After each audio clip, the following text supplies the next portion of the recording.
और चलिए सीधे लिए चलते हैं आपको बस्ती, जहां पर मुख्यमंत्री योगी आदित्यनाथ आज निरीक्षण कर रहे हैं। 1 जून से हम लोग प्रदेश के सभी 75 जनपदों में 18 वर्ष से लेकर के 44 वर्ष की उम्र के लोगों को, उन सभी युवाओं को वैक्सीन देने जा रहे हैं। उसमें हमने कुछ प्राथमिकताएं भी तय की हैं, जैसे अभिभावक स्पेशल बूथ।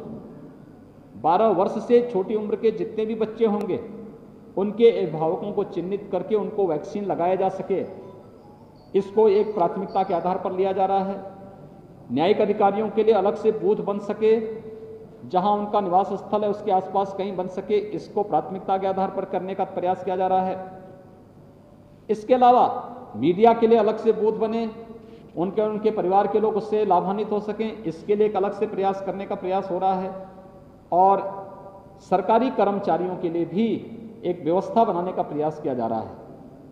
कोरोना के खिलाफ जो देश की लड़ाई है, यह भारत के 135 करोड़ लोगों को बचाने का अभियान है। हम लोग आभारी हैं आदरणीय प्रधानमंत्री जी के, जिन्होंने 2 स्वदेशी वैक्सीन इस देश को समय पे दिए हैं, क्योंकि किसी वायरस के खिलाफ 1 साल से पहले वैक्सीन आना ये पहली बार हुआ है। इससे पहले किसी भी, आपने देखा होगा डेंगू के खिलाफ अब तक कोई वैक्सीन नहीं आ पाया। अन्य जो बीमारियां उनके खिलाफ, एक्यूट इंसेफ्लाइटिस सिंड्रोम का कोई अब तक वैक्सीन नहीं आ पाया। लेकिन नेतृत्व, लीडरशिप जब काम करती है तो उसके परिणाम भी सामने आते हैं। और भारत अकेला देश है जिसने 2-2 वैक्सीन एक साथ लॉन्च की। यह वैक्सीन प्रमुखता के आधार पर हम लोग हर जगह उपलब्ध करवाने का प्रयास कर रहे हैं। आने वाले समय में हमारा प्रयास है कि गांव के कॉमन सर्विस सेंटर को इसका केंद्र बिंदु बनाएं और कॉमन सर्विस सेंटर में ही गांव के लोगों का, जरूरतमंद लोगों का रजिस्ट्रेशन करवा करके उनको वैक्सीन उपलब्ध करवा दें। आप सबसे मेरी अपील है, हम इस महामारी से सभी लोग किसी न किसी रूप में प्रभावित हैं। इस बृहद अभियान के खिलाफ हम सबको एकजुट होकर के आम नागरिक को भी जागरूक करना पड़ेगा। जैसे कोविड प्रोटोकॉल का पूरा पालन, हाई रिस्क कैटेगरी के लोग बाहर न निकलें, 60 साल से ऊपर के लोग, 10 वर्ष से छोटी उम्र के लोग, बच्चे, गर्भवती महिलाएं,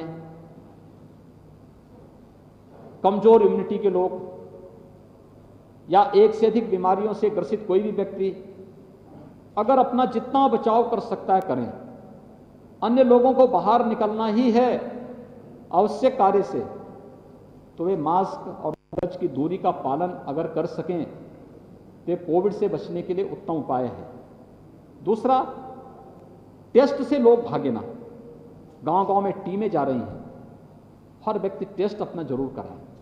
ये टेस्ट उनको सुरक्षा प्रदान करने के लिए उनके घर तक उपलब्ध कराया जा रहा है। WHO ने उत्तर प्रदेश सरकार के इस अभियान की सराहना भी की, इसलिए हमें टेस्ट से भागना नहीं चाहिए। और तीसरा, वैक्सीन से भी हम भागे ना। हमारी पारी जब आएगी हम वैक्सीन अवश्य लगाएंगे, क्योंकि यह वैक्सीन हमारा सुरक्षा कवच होगा। हम लोग इसको अगर जन जन तक पहुंचा करके प्रत्येक नागरिक को इसके लिए जागरूक कर सकेंगे तो इस महामारी के खिलाफ ये जागरण एक बहुत बड़ा कार्यक्रम का हिस्सा होगा। मुझे यही आप सबसे कहना था। बहुत बहुत धन्यवाद जी।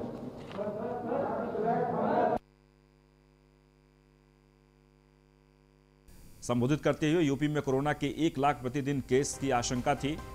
सीएम योगी आदित्यनाथ का बयान आपको बता दें कि कोरोना को लेकर लगातार हर जिलों का दौरा कर रहे हैं। हर जिले में नोडल अधिकारी तैनात किए गए, यानी कोरोना केस को कम करने के लिए, कंट्रोल करने के लिए तमाम तरह के स्टेप उठाए गए हैं। सभी जिलों में टेस्टिंग की क्षमता बढ़ाई गई।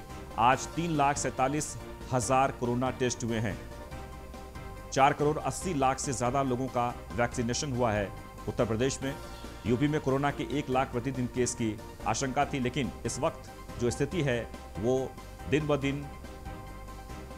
कोरोना केसेस की जो रफ्तार है वो धीरे धीरे गिर रही है। कोरोना के साथ इंसेफ्लाइटिस से लड़ना चुनौतीपूर्ण है।